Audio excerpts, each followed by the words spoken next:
Well, a challenge for all of us in these times of pandemic. How do we stop the spread of coronavirus while still staying positive in isolation? Andy Crouch is the author of Culture Making. And Andy, thank you for joining us. It's a pleasure to get to talk with you again. Okay, we are told self-isolate, maintain social distancing. Every business is closing their doors where we used to socialize. We've got another 2 weeks at least of that. What impact does that have on community?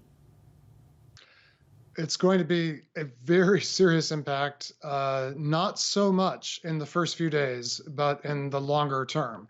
For a few days, we can survive almost anything, and we've all experienced that with snow days and so forth.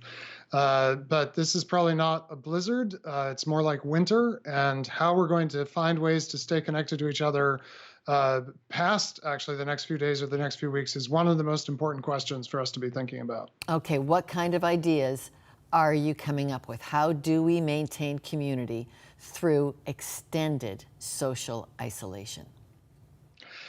Well, I would say, in a way, go as high bandwidth as you can. That is, the more you can see and hear of other people, the better. Wow. Text messages are very low bandwidth. Video chat, like we're able to do right now, is high bandwidth. Of course, being in person is the best, but that's only going to be possible in some places with the permission of local authorities for small groups of people. And so beyond that, I think thinking about how do I actually hear the voice of friends and family? How do I see them? That actually makes a huge difference. We're made most of all to see each other's faces, to interact face to face, and very fortunately, for the present, we have access to technologies, many of us, that allow us to do that. So the more you can have real, deep personal interaction, and the less time you're spending just reading or texting, the more you'll actually feel connected and genuinely be connected to other people. Okay, so ramp it up. Your face chats, all of those kinds of things, ramp it up. Okay.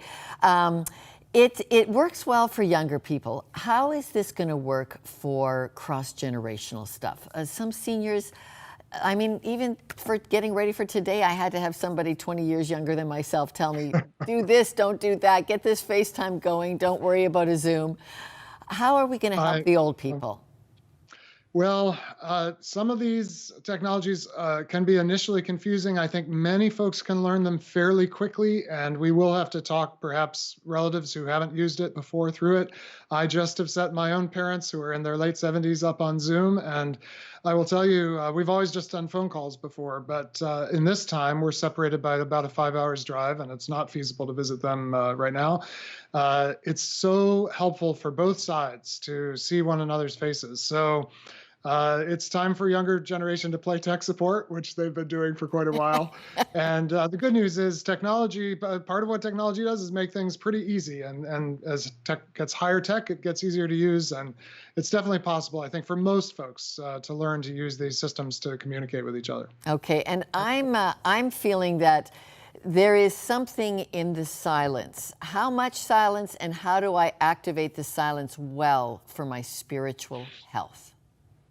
Wow.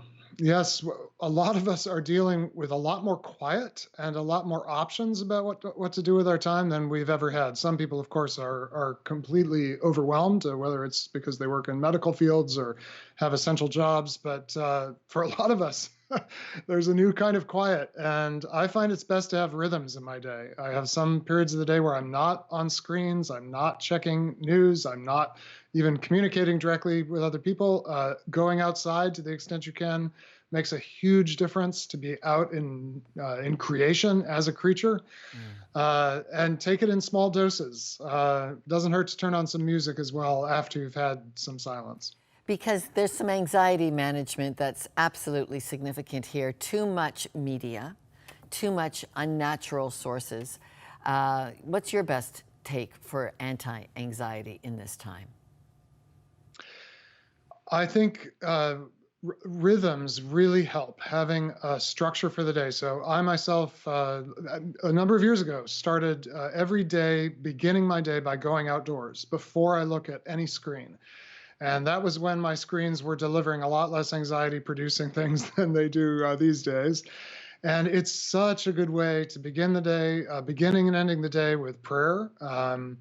actually beginning each time of prayer with just a few moments of breathing. There's nothing magical about this. There's nothing specific to any particular religious tradition about it, but it's just allowing myself to be who I am, where I am, and then connection with other people and telling the stories of what you're experiencing to other people makes a big difference. But having some structure where you plan that you're going to pause at different moments can really help. All right. Well, Andy Crouch, you are the author of Culture Making. You've got a busy little family of your own to manage and quite a community there. Thank you for encouraging us to keep present with each other in new ways during our isolation. Thank you so much. Hit subscribe and the notification bell to get our weekly episodes and web exclusives.